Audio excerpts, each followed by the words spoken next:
Next, weather meteorologist Orelon Sidney is here with a look at your forecast and for a hot take on the ashes to space story. Yeah. Thoughts? I dig it. Yeah, I totally dig that. I really like the part of re-entry, though. After a couple of decades, you come back in and burn up as a shooting star, and then that's it. I knew she would like this. That's why I had to bring it up. You science lady.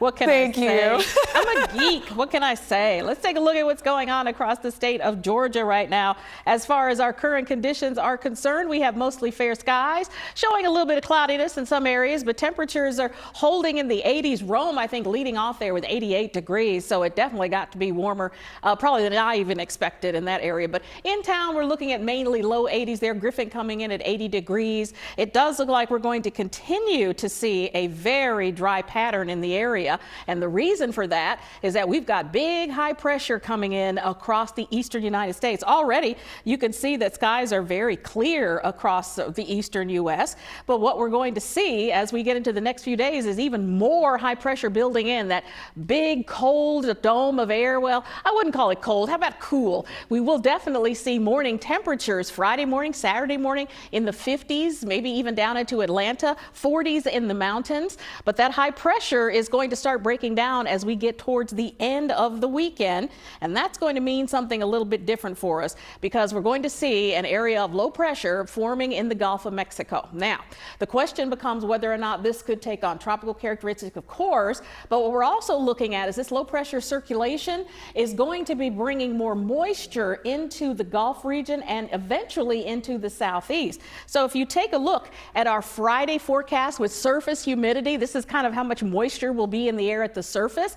Look at most of the coastal plain. It's showing quite clear conditions there, low humidities, and that's why it's going to be so pleasant over the next couple of days. Watch when I put in Sunday. That's when we're expecting moisture to start increasing across our area. Look at that.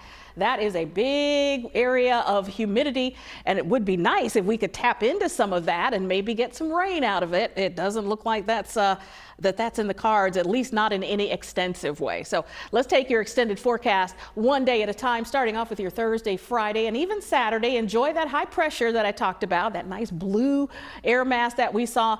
We're going to have sunny skies, temperatures close to 80 degrees with overnight lows in the 50s, yes, and 40s in the mountains. Then that low pressure from the Gulf starts to take over on Sunday. You'll see more cloudiness. Temperatures will start to warm up on those southerly winds.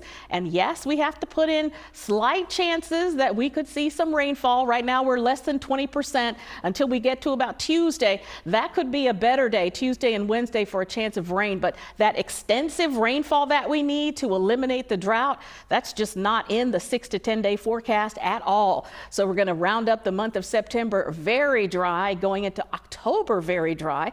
Would be wonderful to get some nice slow rainfall. Not often I wish for a tropical depression, but a good little tropical depression coming in, giving us a few days of rain would be oh so nice.